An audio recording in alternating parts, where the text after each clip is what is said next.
The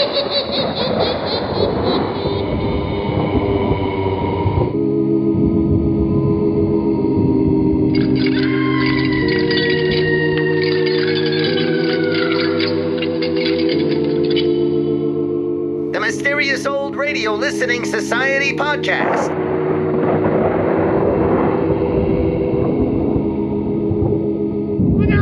Welcome to the Mysterious Old Radio Listening Society, a podcast dedicated to suspense, crime, and horror stories from the golden age of radio. I'm Eric. I'm Tim. And I'm Joshua. We love mysterious old-time radio stories, but do they stand the test of time? That's what we're here to find out. Today, we return to the listener library for a suggestion from our mysterious listener, Clarence. Clarence writes, I really enjoy your podcast. A show I'd like to hear you cover is The Masks of Ashor from Hall of Fantasy. This one chilled my spine when I was a kid. Hall of Fantasy premiered in 1946 on CBS affiliate KALL in Salt Lake City. The show was created by radio announcer Richard Thorne and sponsored by local furnishing chain Granite Furniture. Its successful run came to an end in June 1947 when Richard Thorne left KALL for WGN in Chicago.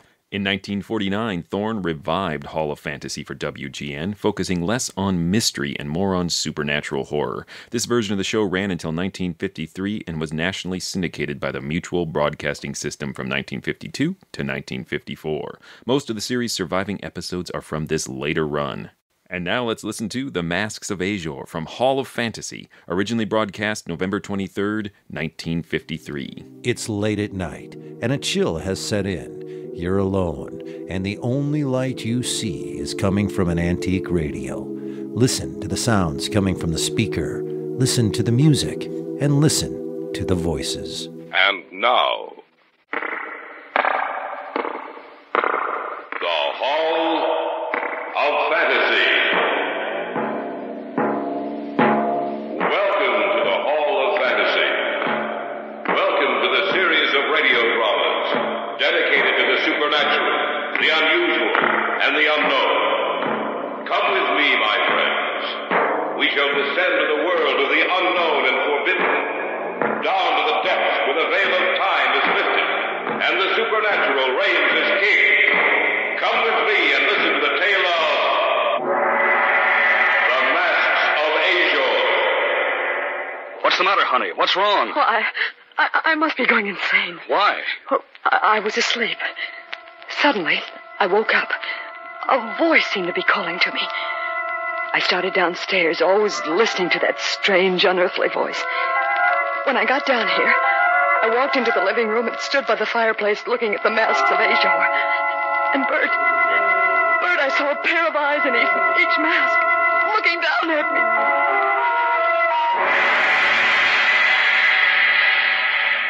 In just a moment, the Hall of Fantasy will present The Masks of Ashor. And now for our story. An original tale of fantasy by Richard Thorne entitled The Masks of Ashor.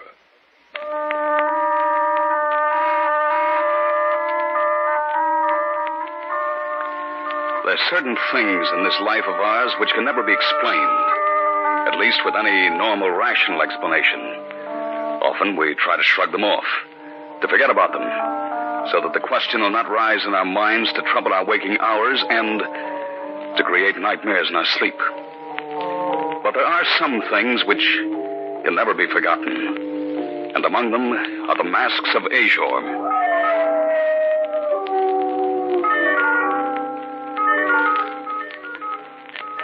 Marcia's uncle sent them to us. Harold Lutterby was a man of wealth and unusual tastes. He traveled a good deal, and frequently he'd send back little curiosities that he thought we might enjoy. So we thought there was nothing unusual about the masks of Ashor. Oh, who can that be at this hour? I don't know, but don't you think you'd better see who it is? I suppose so. Yes? Package for Marcia Stanton. Well, I'm Marcia Stanton. Will you sign here, please? Yes, of course. Thank you, ma'am. Good night. Good night. Did you order anything, Bert? No. Did you? No, not that I can remember. Oh, wait a minute, Bert. It's from Uncle Harold. Harold to go broke sending us all these things. Well, open it, honey. See what's in it. Did you notice the postmark? Istanbul. Well, I'll save those stamps for Greg. He'll want them. Uncle Harold's certainly been useful to Greg in his stamp collection, hasn't he? Well, there, that's done. Now I'll take the top off the box. What are two masks in the box? Gold masks. And a letter. Here, I'll open it. Read it aloud, Marcia. All right. See. Oh, my dear Marcia and Bert, here is a little present I picked up in Istanbul. I hope that you like them as much as you seem to have enjoyed the other curiosities I have sent you. I picked them up at a little shop from a dealer who was quite anxious to get rid of them. He called them the masks of Ashor. They're almost pure gold, and yet I bought them quite cheaply. There's some kind of a story connected with them. I don't know what it is. If I learn anything more, I'll be sure to write you. We'll return to the States shortly. Love, Uncle Harold. They're beautiful, and yet grotesque at the same time. Well, they look human, and yet... Well, it was pretty nice of Harold to send them to us. Where should we hang them? I don't know. That's your domain, not mine. Well, how about... Oh, over the fireplace? One on each side of the mirror? That sounds pretty good. Oh, we can hang them right now. Anything to make a man work. Bert. Yes, dear. Oh, it's nothing. Well, what were you going to say? Well, I don't know. For a minute, I had the strangest sensation about those masks. As if they could actually see me.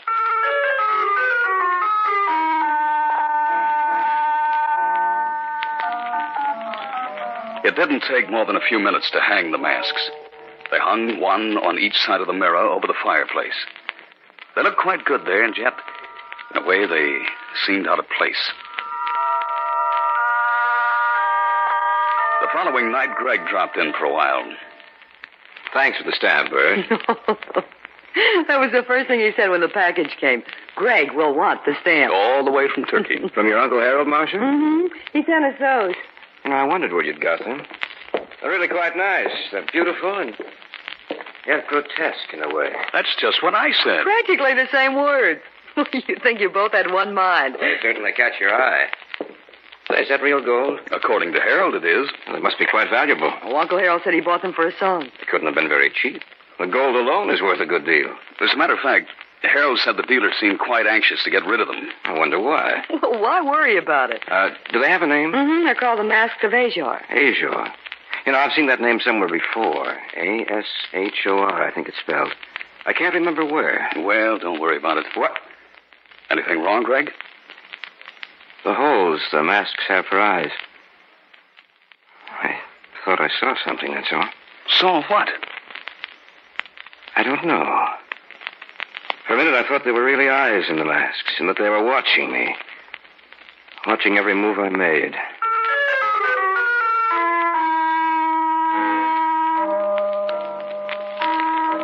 It had happened again. I looked closely at the masks, yet I could see nothing unusual about them. They hung there on the wall, lifeless, with that strange, mocking expression on their gold faces and yawning empty holes for eyes.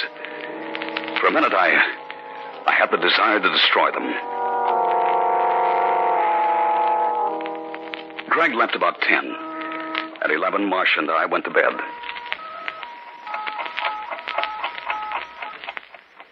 I fell asleep almost at once. I don't know what woke me, but of a sudden I was awake. I looked over at Marcia's bed, only to find it unoccupied. There was no sound in the room. Nothing save for the tiny heartbeat of the clock.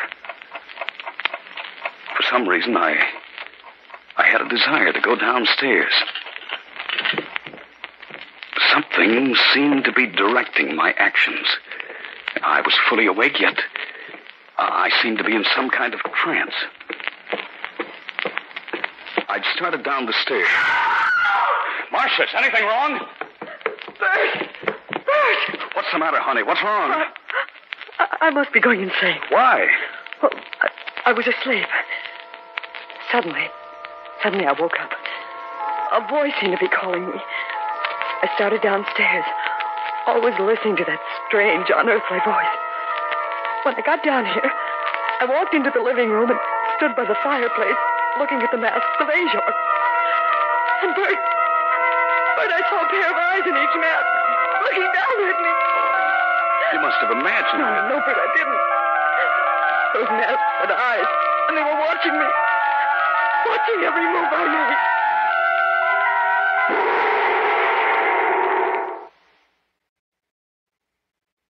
made. Back now to our story. An original tale of fantasy by Richard Thorne entitled The Masks of Ashor.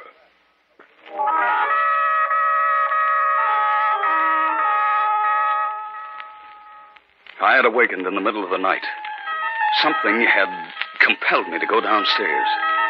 And I found Marcia down there. She was almost hysterical. Those masks had eyes. And they were watching me. Watching every move I made. Wait a minute, Marcia. Take a look at them again. With the lights on. No, I can't. Of course you can. Take your hands away from your face. There. Now take a look at them. What? They're just as they should be. Of course they are. You imagined you saw eyes, Marcia. Perhaps it was a trick of the moonlight. I guess you're right, Bert. Oh, of course I am. Now let's go back upstairs to bed.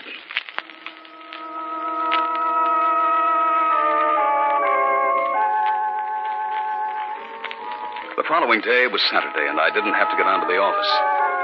We both slept rather late that morning. A short time after we'd eaten breakfast... Yeah, I'll get it, Marcia. All right, dear. Telegram, sir. No? If you'll just sign right here. Of course. Yeah, thank you, sir. Good morning. Good morning. Who was it, Bert? A telegram. Well, who'd be sending us the telegram? I don't know. I'll see. Who's it from? Harold. Uncle Harold? What does he say? I'm returning to the States as soon as possible. Taking plane this evening. Be very careful of masks of Ashor. Do not let anyone have them. Am in danger of my life. Harold. In danger of his life? What did they mean? I don't know. But it has something to do with the masks of Ashor.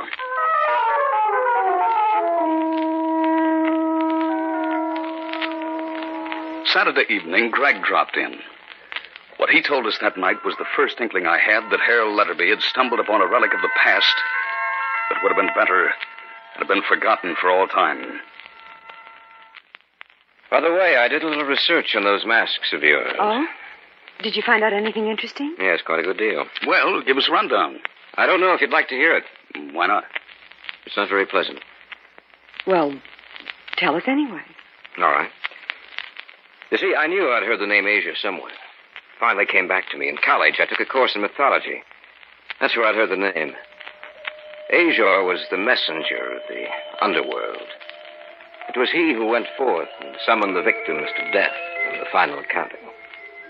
He wore a mask when he appeared on Earth, which he removed when he saw his victim. The mask was also worn to protect others, for whom the time was not ready to gaze upon his countenance. For the sight of his face meant death. You were right when you said it wasn't pleasant. He was accompanied always by a dog, a large dog of indeterminate breed who went before him. Ashor's presence was always known by the howling of the dog. Well, of course, that's just a myth. Ashor never really existed. I have to take it for what it's worth. Oh, yes, and one other thing. Yes. It said that the masks were once stolen from him, and he's been searching for them ever since. That he wears a different mask while searching for the gold ones. Oh, you've given me the shivers. Well, that's the story, Marcia. It sounds like nonsense. A being who set forth to summon people to death, always accompanied by a dog. It's a superstitious belief that's come down to us from the childish minds of an ancient people. Did you hear that dog? Oh, it's only a dog in someone's backyard baying at the moon. Rather a coincidence, you might say, talking about a dog and then hearing one howling. But just a coincidence. What's that? I don't know. sounds like an animal of some kind. Scratching at the door. I'll take a look. I'll go with you. Now be careful. There's nothing to be afraid of. There's nothing out here. What? I said there's nothing out here. But I just think I heard something scratching at the door. Well, there's nothing here now. There's no need to get upset about it. Let's go back in. I can't understand it. Forget about it, honey. I'm sorry if what I've told you has upset you. That dog, howling again. Somebody ought to talk to the guy who owns that animal. There's something at the door. Someone must be playing a joke on us. See what's there. I want to know what's outside. I'll go, Bert. I'll go, too.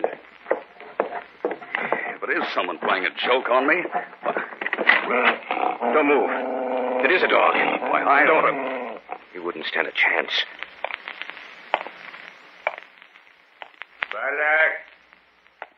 Balak, come here. Must be the dog's owner. Balak, where are you? Quiet, Balak. Are you the owner of this dog? Yes. I'm sorry if it's caused you any trouble. Well, you ought to keep him on a leash. Is everything all right? Yes, everything's all right, Marshal. Oh, your dog, it frightened us. I'm very sorry about that. Balak, you shouldn't run so far away from me. What are you looking at? I'm sorry. I was looking past you to those masks you have hanging over the fireplace. Right. I'd better put the leash on him. If you'll excuse me, I'll be going. Sorry to have disturbed you. Well, we might as well go back inside. Wait a minute. Why? He dropped something. I'm going down to get it. He was a queer sort of fellow, wasn't he? Yes. His face looks so strange. Soft. Almost like rubber. Marcia! What's the matter? Look. He dropped it as he was walking away. He dropped it deliberately. Well, what is it? It's a mask. The mask of Ashor.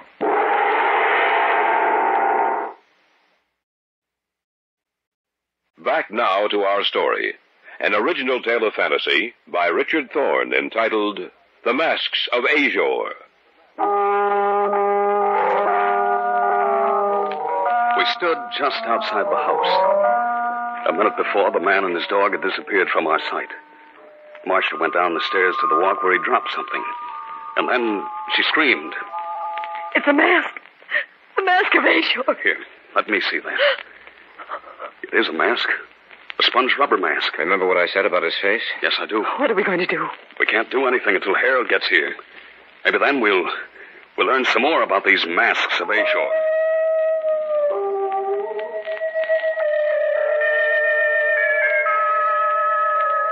I'm sure that Marcia didn't sleep that night. As for myself, I dropped off occasionally, only to awaken with a start. But each time I looked across the room, Marcia was still in her bed, staring at the ceiling.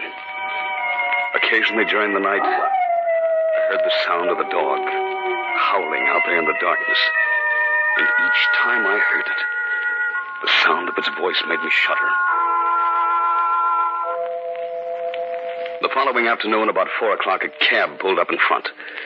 Harold Letterby got out and came up the walk leading to our house. I see that you received the masks. Yes. And did you receive the cable? Yes, the following morning. When you bought these masks, you said that the dealer was anxious to get rid of them. Why?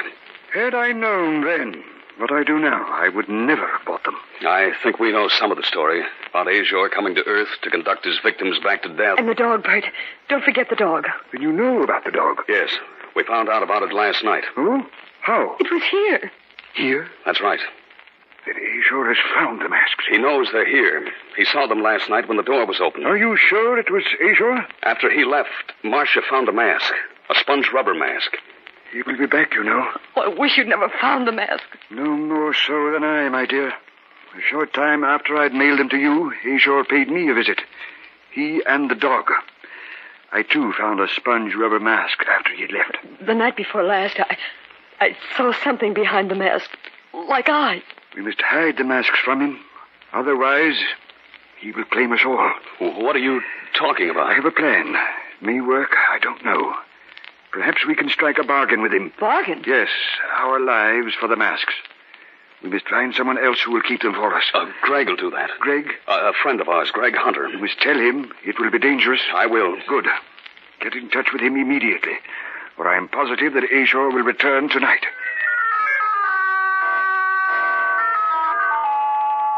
I called Greg and told him of our plan. Harold decided that he'd go back to Greg's apartment with the masks, and if Ashor agreed to the bargain, we would send him there and Harold would return them to him. Greg would stay with us to await the appearance of Ashor. By 6 o'clock that evening, Harold had gone to Greg's apartment with the masks, and Greg had come to our house to await our expected visitor.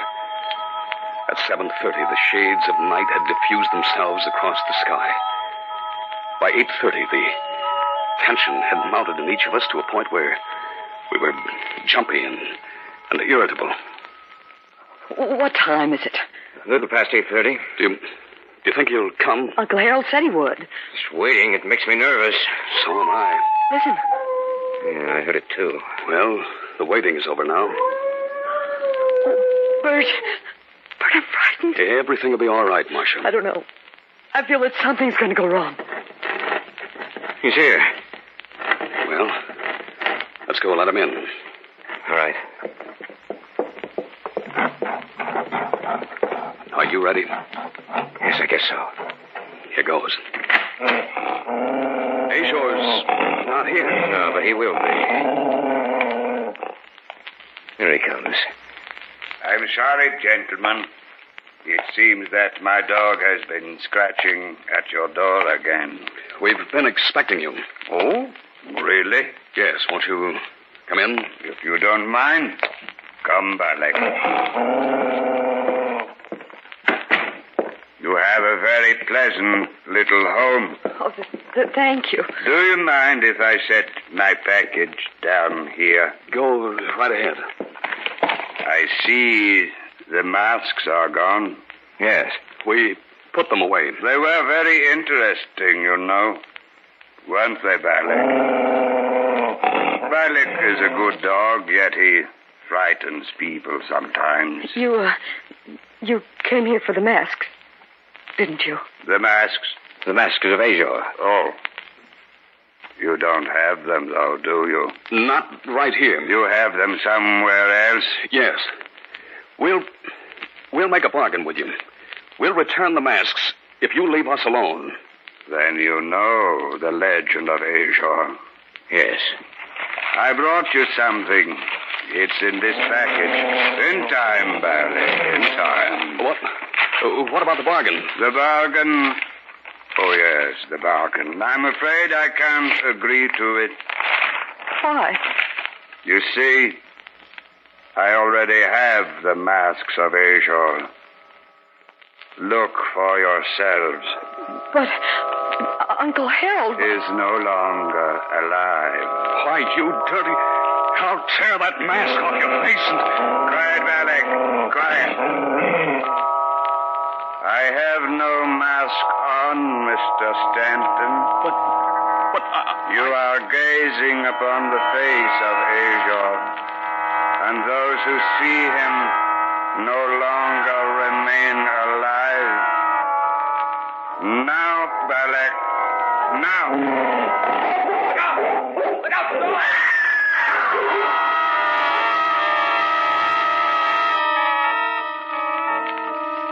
It is time for us to go back, Balak. We have recovered the masks of Ashor, and we have many calls to make.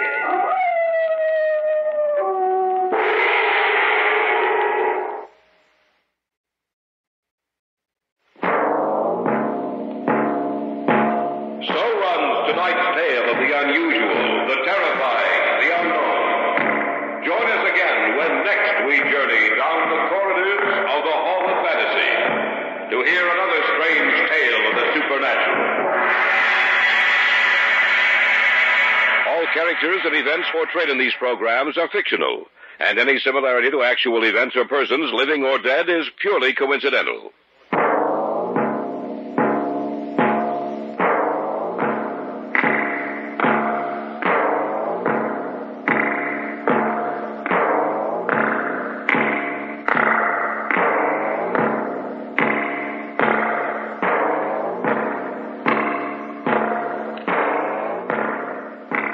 That was The Masks of Ashor from Hall of Fantasy here on the Mysterious Old Radio Listening Society podcast. Once again, I'm Eric. I'm Tim. And I'm Joshua. That was a listener request coming to us from our mysterious listener, Clarence, bringing us Hall of Fantasy once again. Remind me of the other episodes of Hall of Fantasy we've done so I can remind myself. The Shadow People. The Shadow People, was yep. one of our favorites. Yep. There was also... Is that Corpse for Halloween? No, that's Inner Sanctum. A Perfect Script. Oh, one yeah. of my favorites. Yeah, that's right. The one I did not enjoy. Those are two of the standouts for me. I'm just trying to remind myself if I liked Hall of Fantasy or not. Because I really do not like the intro to Hall of Fantasy. I know. No, it's way over the top. It's super over the top, but it's fun. I'll give you that. But having heard those, like I love the Shadow People. I like supernatural stuff more than any other kind of stuff in old-time radio. I am torn on this one. You know what? Let me just hear what you guys think first, and then I'll form my opinion on what you guys think.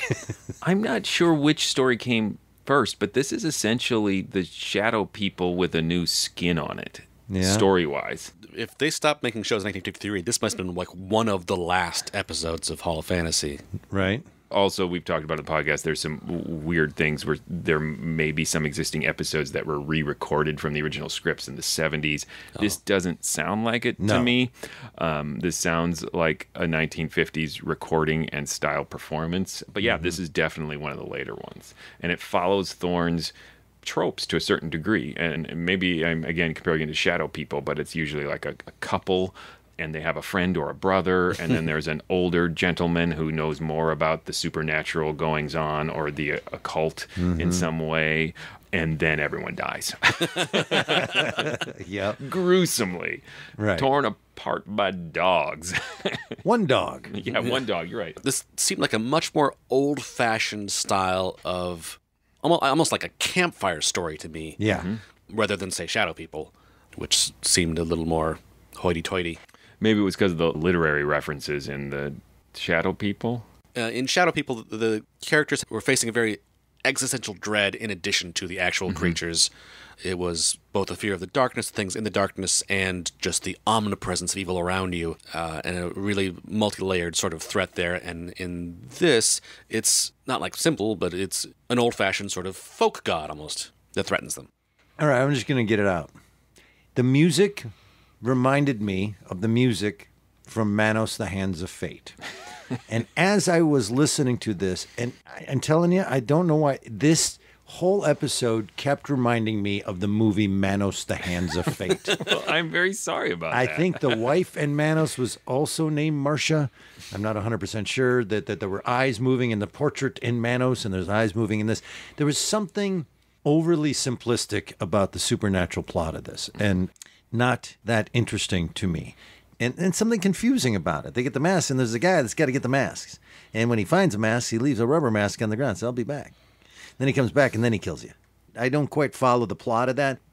If you have cursed masks that are in your house, there's a lot more things that could happen, including the eyes that are moving behind it. You know, there are things that could have been explored. It's one of those times where you wanted monsters to come out of the walls and fight people and have more rock'em sock'em action. Maybe. That moment in particular of multiple moments where they see eyes within these masks, it does sort of strike me as a little bit of like a B-movie thing of like, there's eyes in the masks. And now I'm just standing here looking at this mask with eyes in it.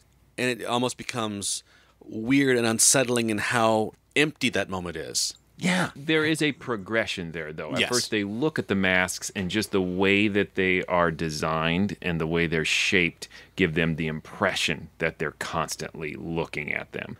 And then we eventually get to the point at which she gets awakened at night and feels compelled to go down and look at them, which I think is a nice, creepy idea, and she actually sees eyes. But it's in the presentation, I think. It invites you to think of the moment in a really sort of static, still moment. I think it's harmed again, and I'm even tired of us talking about it, but I still have to point it out, is the teaser at the beginning. Yeah. Right? So it feels repetitive because we've heard the scene already. Yeah. And so when they start to do the slow buildup of just the impression from the masks, you already know that it's going to become full-fledged eyes staring out. And so to me, that is part of the staticness of it because it's repetitive. But I mean saying that, I don't mean to say that it's badly done or it ruins the enjoyment of it. It's just weird to have it be an unsettling thing that isn't inherently threatening. Yeah. I find that the idea of something in your house that you vaguely fear, but yet if you were to rationally say to yourself, this thing is evil, I must get rid of it, you would feel like a lunatic. Yeah. It's a hard thing to justify taking action on in the confines of the real world. So there's always that slippery line in the fictional world.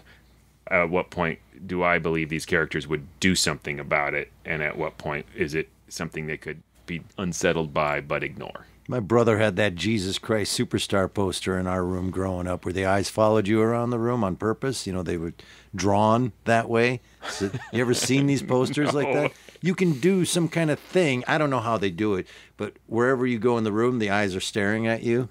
It's like a 3D poster effect. Anyway, it was unsettling to have Jesus staring at me all day in our room. No matter where I went, you'd wake up in the morning and they're staring at me. You didn't tear it down. Nope. You just had a static, awkward moment looking at it, just like they That's did. exactly it. Overall, just to cut to my chase, I enjoyed this in a sort of meat and potatoes campfire story. It's good and scary. But, for example, why does Ashor have two masks? Yep, there's one question. Because he has the rubbery mask, which apparently he just went to like a local Halloween store to get his backup mask. So he leaves one of those behind, and then he's also got a second one of those he leaves behind. But when they see him again, his appearance is not so different that they would remark upon it, but he has no mask, so apparently his face looks exactly like the rubber mask.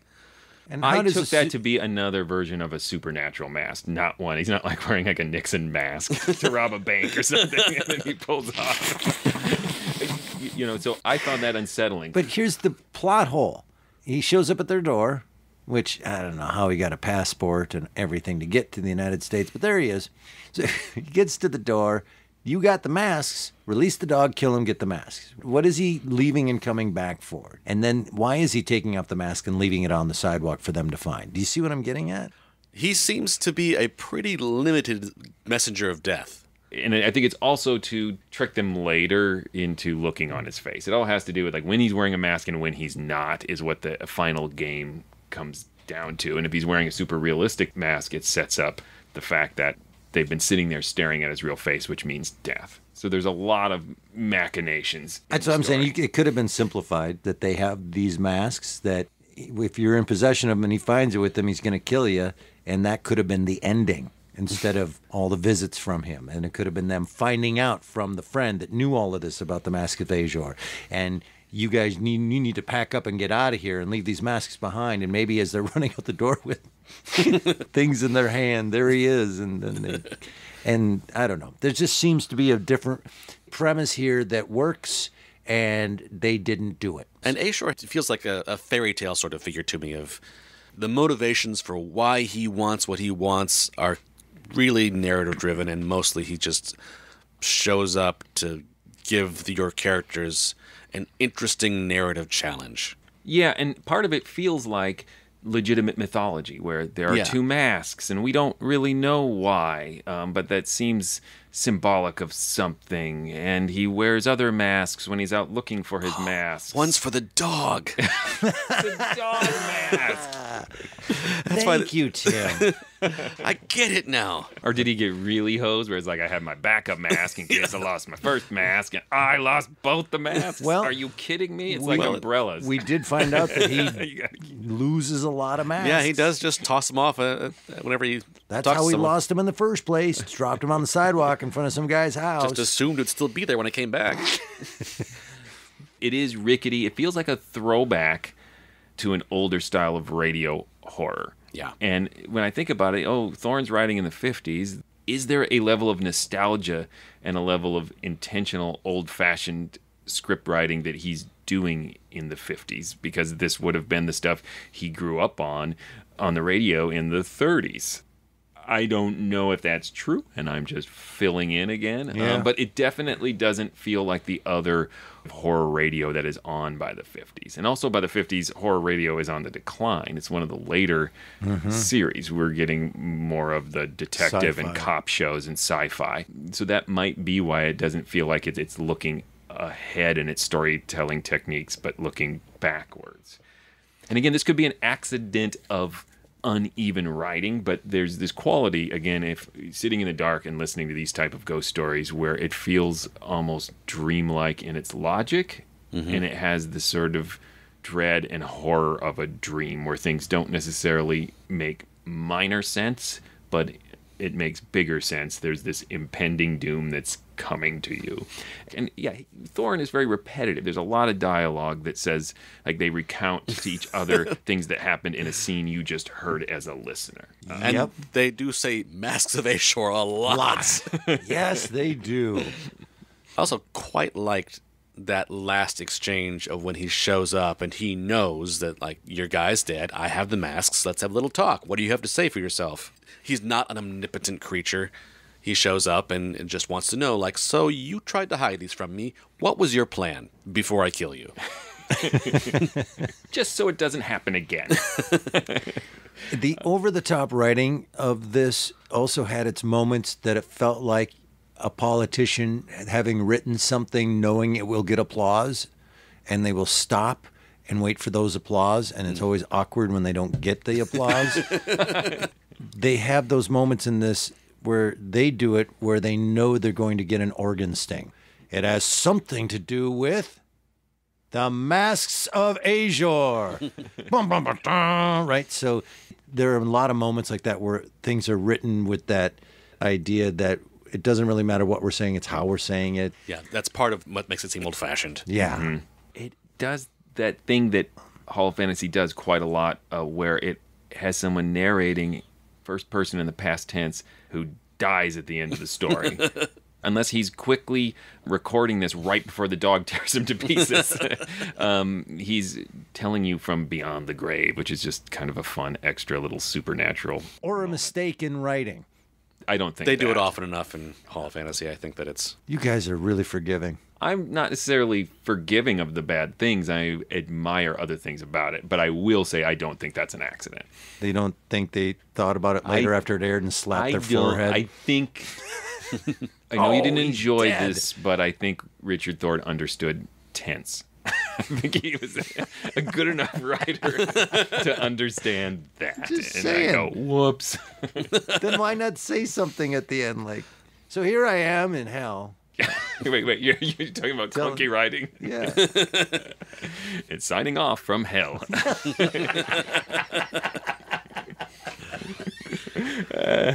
Get back to work. There was Stop talking to those people. one little detail that I really got a kick out of was the contrast at the top between the uncle, who was this collector of occult, rare, scary things, and the stamps they were saving for their friend who's a stamp collector. Like No, their kid, wasn't it? It was their friend who came over and...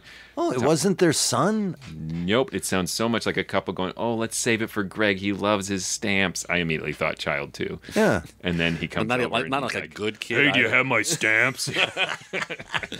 I also appreciate the sort of old-fashioned notion of, like, oh, he just came by again on Saturday. People just come by your house? We've talked about this before, the idea of you can't do that anymore. You knock on my door. I don't go to my door when people knock on it, unless I know you're coming. You can't just come to my house. Don't. That terrifies me now. Do you have any stamps for me? Yeah, I love the idea, too, of their uncle sending them all this weird, scary crap. I imagine their house just is like stuff with supernatural bric-a-brac, like an occult flea market. There's just like tomes and... One in 3 times it's followed up by a telegram of, under no circumstances keep this in your house. Yeah. That was my mother. My mom would find the weirdest stuff from her travels and give it to us. My mother gave my daughter a real monkey skeleton. He said, "Isn't this cool?" And we just looked at our daughter and said, "Just shake, like." And so she said, "Yeah, thanks, Grandma, thanks." And she left, and she's, "Oh my God, there's a monkey skeleton. We're cursed." That's what my daughter said. "We're cursed. We are cursed." And I'm like, "Well, get rid of the monkey." And then your mom called back and said, "Everybody, get out of the house now." Yeah, my mom did stuff like that all the time. Weird things. I just remembered, actually, the end of the story is not Dog tearing them apart. The end of this actual story is Ashor talking to Dog of, like, our work here is done. Now let us return back to our home. We have much to do. Masks to lose. Yes. But that structure of story... They know how to get home from the trail of dropped masks. Yeah. We lose our narrator. My car keys? Where are my car keys? Damn it. Someone somewhere is getting mailed the car keys of Ashor. But we lose our narrator, but the story keeps going, which is odd. Yeah. I'm ready to send this to a vote. Doesn't stand the test of time. For me, it's not terrible. It would be just fine to have on in the background like a baseball game. Like a cocktail party. At a cocktail party. Conversation starter. It's not one of my favorites. I really enjoyed it. I almost think it doesn't stand the test of time on purpose, that it is deliberately an old-fashioned kind of story, pointedly resisting standing the test of time. But all that said, I definitely enjoyed it. I'm very grateful that it was recommended to us. I like Hall of Fantasy in general, and this in particular. Yes, I don't think it stands the test of time. I think it was an intentional throwback, possibly written by someone who is not as adept a writer as the people he was hearkening back to. That being said, I really enjoy Hall of Fantasy, and this would have terrified me as a child. As it did Clarence. Yes, so I can see the nostalgia factor in Correct. here. And it has some nice, creepy moments. Just as a story element, the idea of masks that a messenger of death is hunting for, like, that's a great story idea. Even complaints with the way the story is presented, that idea really appealed to me. Me too. That's kind of what my whole hang-up is, that they didn't flesh that out better. But yeah, thank you, Clarence. Thank you. And don't be mad that we took your childhood scary and said, nah. Tim, tell him stuff. Please go visit ghoulishdelights.com. You'll find other episodes of this podcast there. We've got a lot of other episodes. Criminy. You'll also find links to our social media pages, Facebook, Instagram, and you can leave us a message if you would like to have us listen to your favorite childhood episode and roll the dice to see what we think. You can do that. I used to feel really torn and bad about audience suggestions, listener requests, because they're requesting them and we should like them. But it's very clear to me, having interacted with more of our listeners online, and they have as disparate points of view on these shows, and you could not possibly please every listener. So we've stopped trying, that's what I'm saying. And Clarence got caught in the crossfire. If we haven't totally made you mad, you can go to patreon.com/themorals. Smooth transition. Yeah, I tried it. Support this podcast. We'd really appreciate it. You can also go to iTunes and write a review. The review of Ashor. Title it that, please. That helps us a lot. All right, so next time it's going to be one of Tim's selections, and we're going to be listening to a story called Bad Dreams from The Clock. Until then... Look out!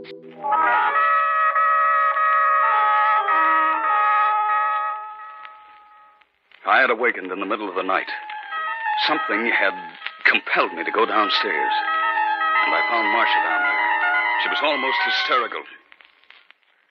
Those masks had eyes. And they were watching me. Watching every move I made. Wait a minute, Marcia. Take a look at them again. Very well. The master will be very disturbed.